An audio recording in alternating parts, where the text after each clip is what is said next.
대한민국의 근현대사를 성경적 세계관으로 알리고 전하는 대한역사문화원의 한국 근현대사 바로 알기 특강입니다. 자, 이제 우리가 조선시대의 역사를 살펴보면서 정말 자유가 없었던 땅, 특별히 조선 후기의 상황들이 어떤 삶이었는지를 한번 살펴보도록 하겠습니다. 우리는 조선왕조 500년이라는 말을 정말로 많이 하죠. 이 조선왕조 500년 중에 우리는 19세기의 이야기를 한번 해보려고 하는데요. 19세기는 정조대왕의 죽음으로부터 시작했다고 보시면 됩니다. 1800년이 되었을 때 조선의 22대 왕이었던 정조대왕이 죽음을 맞이하게 되죠. 정조대왕이 사망하고 난 이후에 왕으로 세워졌던 사람들은 대부분 어린 왕들이었습니다.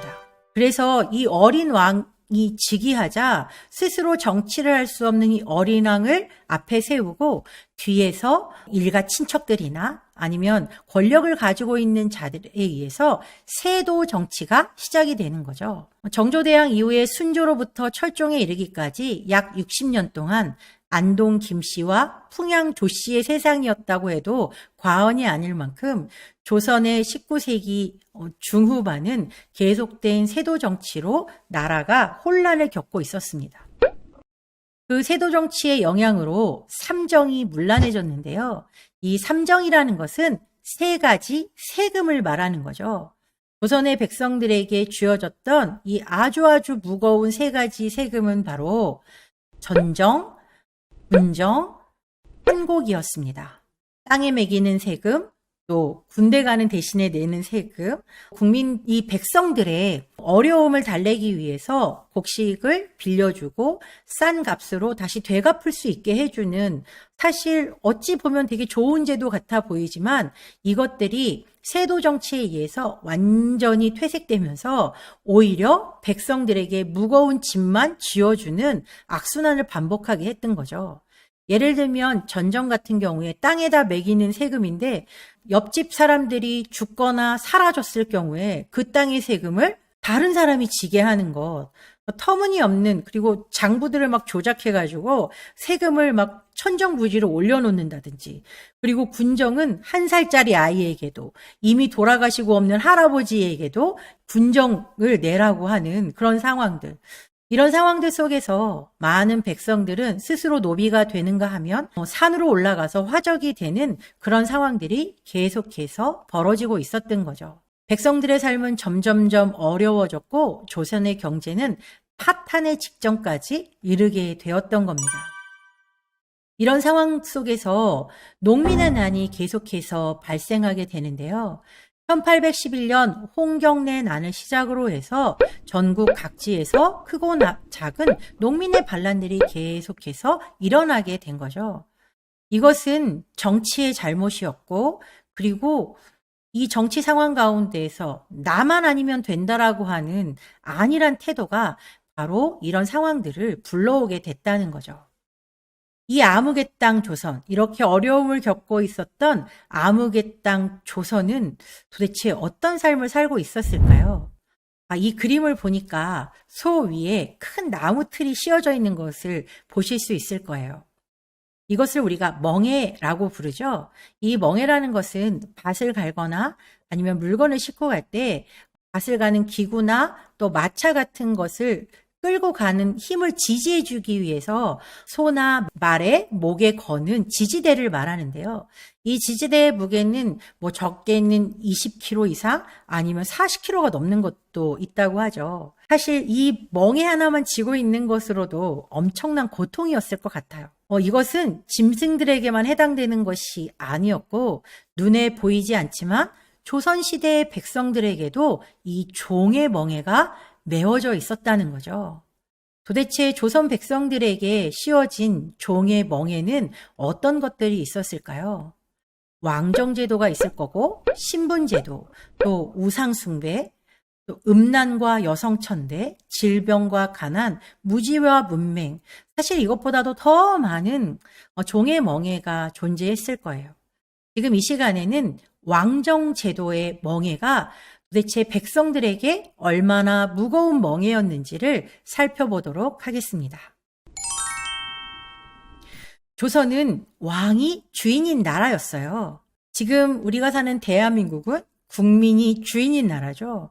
그래서 우리가 뭐 사극을 보거나 역사적인 영화를 보고 그럴 때 우리는 그다지 불편함이 없이 그 영화들을 볼 수 있어요. 왜냐하면 우리가 바로 이 나라의 주인이기 때문에 그런 거예요. 그냥 옛날에는 저랬지 라고 할 수 있겠지만, 그러나 사실 조선시대에 살던 사람들은 그렇게만 살 수 있는 상황은 아니었던 거죠. 태조부터 시작해서 고종에 이르기까지 26명의 왕이 세워졌습니다. 그런데 이 태조부터 시작해서 고종에 이르기까지 이들의 공통점이 하나가 있는데요. 그 공통점은 바로 성씨가 이씨였다는 거예요. 그래서 우리는 2조 500년, 뭐 그렇게 이씨 500년, 뭐 그런 이야기들을 많이 하잖아요. 한마디로 말하면 이 왕의 지위는 세습되는 왕이었다는 걸 우리가 알 수 있게 되는 거죠.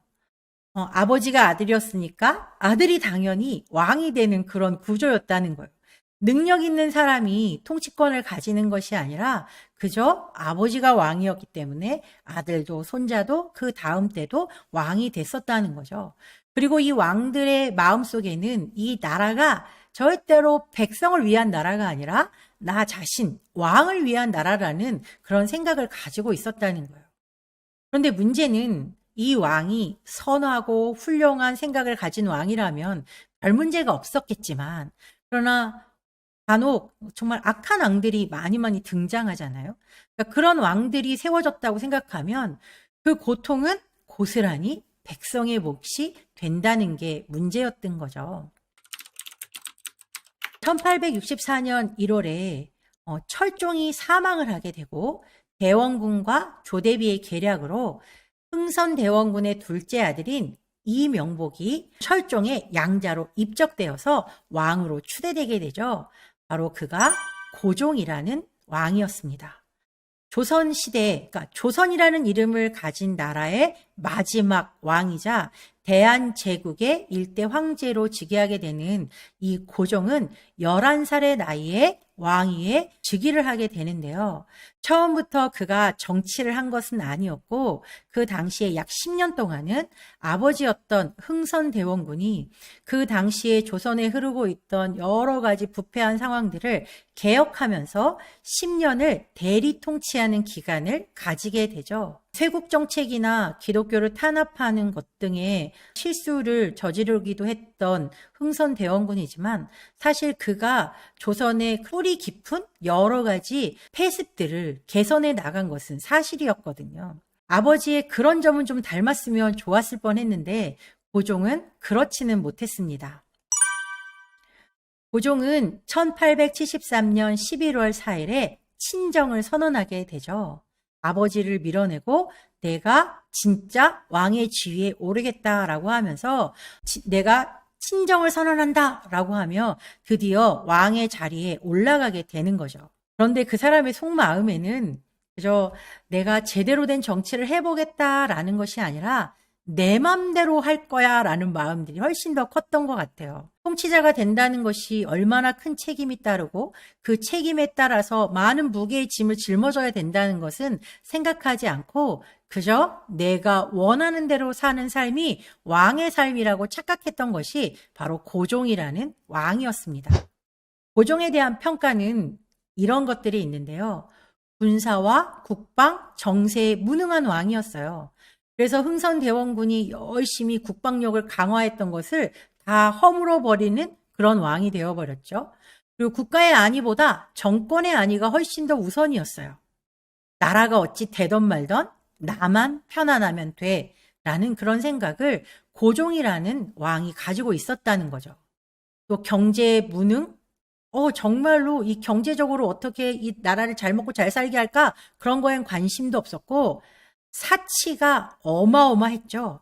그래서 그 사치를 메꾸기 위해서 관직을 팔아먹는 왕이 바로 고종이었어요.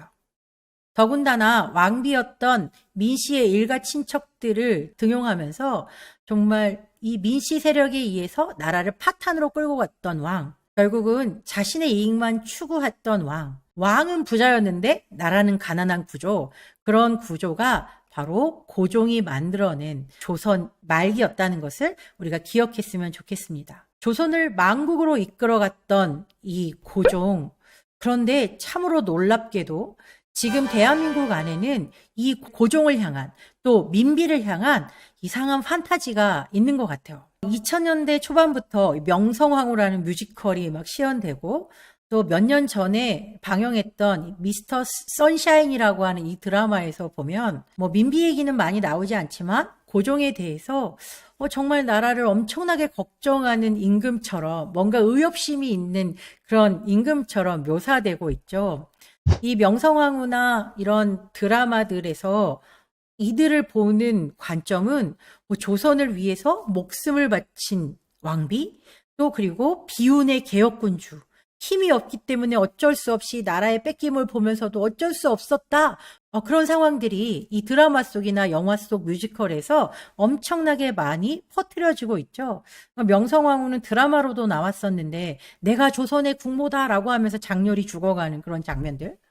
근데 사실 그게 진실이었을까요? 전혀 그렇지 않았습니다. 고종과 민비는 나라를 망하게 만들었던 주범들이었기 때문에 그렇죠. 그런데 왜 이런 거짓말들이 떠돌고 있을까요? 이유가 무엇이냐면 대한민국의 정당성, 대한민국의 존엄성을 훼손해서 이 대한민국의 정체성을 바꾸려는 자들의 거짓말과 선전선동으로 인해서 만들어진 코미디 같은 현실이 바로 이런 드라마들로 나타나게 되었다는 걸 우리는 기억하면서 역사를 바로잡아 나가야겠습니다.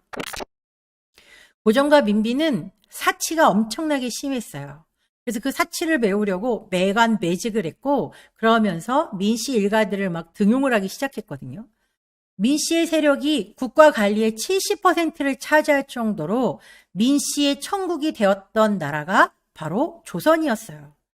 백성들은 그 민씨들을 향해서 미친 호랑이, 악귀, 탐관오리라고 원성이 자자했음에도 불구하고 고종은 그 말을 전혀 들으려고 하지 않았죠. 저 민씨들 때문에 백성들은 계속해서 죽어가고 고통을 당하고 있지만 왕은 귀를 막고 있었어요. 한 예로 신문고를 치면서 지금 우리의 이렇게 힘든 상황을 봐달라고 하는 그런 백성들의 소리를 들으려고 하지 않고 고종이 한 대답은 궁궐의 경비를 더 강화하라 라는 말을 했다고도 합니다. 이게 바로 고종이었고 민비였습니다. 매천황연의 글을 보면 왕과 왕비의 사치 또 매관매직이 얼마나 심했었는지를 잘 보여주는 대목이 있는데요. 1874년 세자가 탄생한 이후 궁중 기도와 제사가 절제함이 없어 팔도 명상까지 나가 제사를 올렸다. 그러니까 세자 탄생을 축하하기 위해서 어마어마하게 구판을 벌리고 제사를 지내면서 산이란 산 다 돌아다니면서 돈을 낭비했다는 이야기를 하고 있는 거예요. 고종도 마음대로 놀이와 잔치를 즐겨 참석자들에게 상을 줄 경비가 모자랐다. 얼마나 잔치를 많이 했으면 사람들한테 나눠줄 음식의 경비가 모자랄 정도로 모든 재정이 바닥나가고 있었다는 이야기를 하고 있죠. 왕과 왕비가 하루에 1000금을 소모하니 왕실 돈만으로는 지탱되지 않아서 호조와 선해청 공금을 공공연히 가져다 썼다. 완전히 지금으로 말하면 당장 잡혀가고 탄핵될 감이겠죠. 1년도 안 되어서 대원군이 10년 동안 쌓아둔 저축미가 동이 났다. 대원군은 사실 이 저축미를 잘 모아가지고 나라에 꼭 필요한 일이 있을 때 이것들을 잘 사용하기 위해서 엄청 노력을 했었어요. 그런데 고종이 즉위하고 1년도 되지 않아서 모든 모아두었던 저축미가 다 동이 날 지경으로 다 돈을 써버렸다는 거죠. 그래서 그것을 메꾸려고 뭘 했냐? 관직을 팔고 과거 합격증을 파는 매관 매과의 폐단이 발생하게 됐다라고 말하고 있어요. 그러면서 뒤이어서 민씨들이 집권한 뒤로 나라가 완전히 망해갔다라고 지금 말하고 있죠. 그래서 매달 지급해야 할 병사의 급료를 걸핏하면 빼먹는 지가 벌써 몇 해째 이어져 원망과 욕설이 자자했다. 자, 지금 이 맨 마지막 단락에서 보고 있는 병사들의 급료를 걸핏하면 빼먹는 바람에 일어났던 사건이 바로 이모군란이라고 하는 사건입니다. 군대가 난을 일으킨 거예요. 이 당시에 고종은 신식군대와 구식군대를 가지고 있었는데 신식군대는 궁궐을 수비하기 위해서 그냥 고종의 친위부대라고 생각하시면 되죠. 고종의 친위부대에게는 새로운 무기, 새로운 옷, 여러 가지 월급도 제때제때 주고 그랬지만 원래부터 있던 국방을 지키던 이 구식군대에게는 제대로 된 무기도 지급하지 않을 뿐더러 월급도 수개월째 밀려가지고 이 군인들의 불만이 막 끌어오르고 있는 이런 상황 가운데에서 일어난 이 난이 이모군란이라는 난이었어요. 사실 이 이모군란을 평정할 수 있는 유일한 방법은 이렇게 성난 군사들에게 제대로 된 월급을 지급해주면 그만이었던 거죠. 그러나 고종은 그렇게 하지 않았어요. 청나라한테 도움을 요청해서 청나라 군대가 들어와서 이 이모군란을 일으킨 자신의 백성들을 죽이게 했던 거죠. 이게 어떻게 한 나라를 책임지는 왕으로서의 역할이겠습니까? 왕의 자격이 없는 사람이었죠. 성경에서도 왕의 직분이 뭐냐면 바로 백성들을 구원하는 것, 백성들을 지키는 게 왕의 직분이라는 걸 분명히 가르쳐주고 있거든요.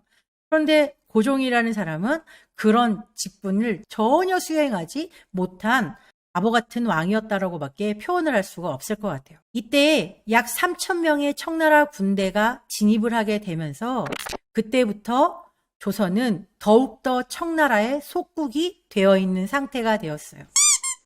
청나라에서 파견된 사람들이 조선 땅을 누비면서 왕 행세를 하고 계속해서 조선의 백성들을 못 살게 구는 그런 상황들이 되어버리게 된 거죠. 이런 것을 참을 수 없어서 일으켰던 난이 바로 갑신정변이었죠. 여기에 보이는 박용효, 서광범, 서재필, 김옥균, 홍영식 같은 사람들이 주축이 되어서 일으켰던 난이 바로 갑신정변이었는데요. 이 갑신정변을 주도했던 사람들은 노론의 엘리트들이었어요.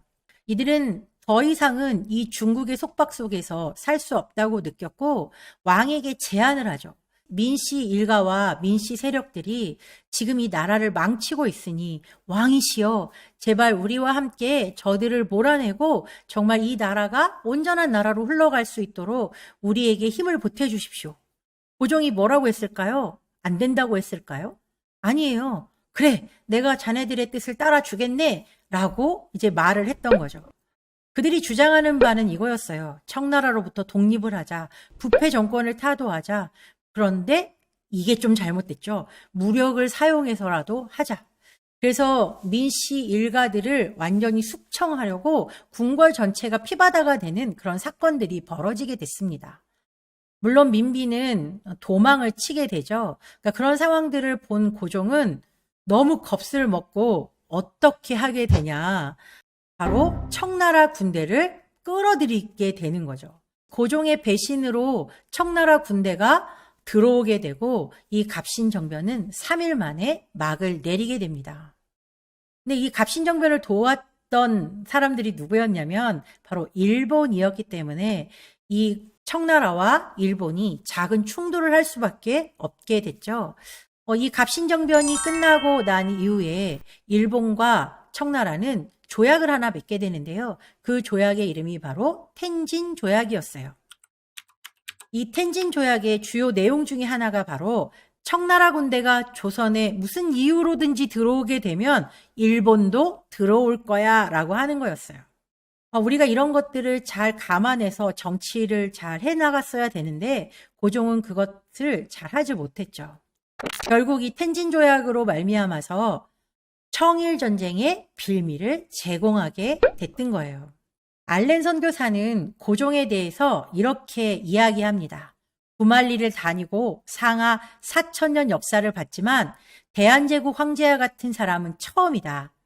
이렇게 말했다고 하는 걸 보면 고종 가까이에서 있었던 사람으로서 이렇게 최악의 사람은 처음이다라고 하는 평가를 받는다는 것은 정말 수치스러운 일이 아닐 수 없죠. 나라가 어느 정도 안정을 찾는가 했지만 결국 백성들이 들끓어오르기 시작했어요. 탐관오리들의 문제가 너무나도 심각했기 때문이에요. 그래서 이 탐관오리들의 문제가 너무너무 심각해서 일어났던 난이 바로 동학농민난이었습니다. 동학밀난. 사람들이 요즘에 이 동학난에 대해서 마치 동학을 무슨 혁명처럼 이야기하는데 그것은 바른 역사가 아니라 탐관오리의 아주 못된 정치들의 행각 때문에 일어났던 동학밀난.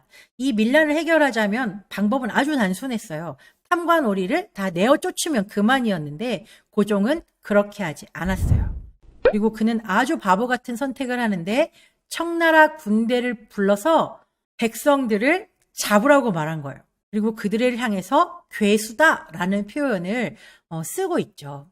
그래서 청나라 군대가 들어오게 되죠. 조선 땅으로. 그런데 아까 조금 전에 우리가 텐진조약 얘기를 했었잖아요.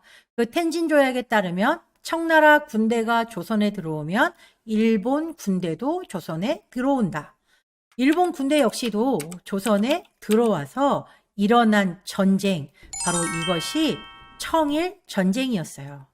이 청일 전쟁에 가장 결정적인 역할을 한 사람은 바로 고종이었다고 해도 과언이 아닐 것입니다. 왜냐하면 이미 텐진 조약에서 청나라 군대가 조선 땅에 들어오는 순간 일본 군대도 들어온다고 하는 그런 조약의 사항들이 있었다면 국제 정세를 잘 살펴서 어떻게 우리가 이 난을 진압할 것인지 스스로 대책을 세웠어야 하는데 고종은 그러지 않았던 거죠. 이게 바로 조선이라는 나라의 마지막 왕이었던 고종의 실체였다는 걸 우리가 기억했으면 좋겠습니다.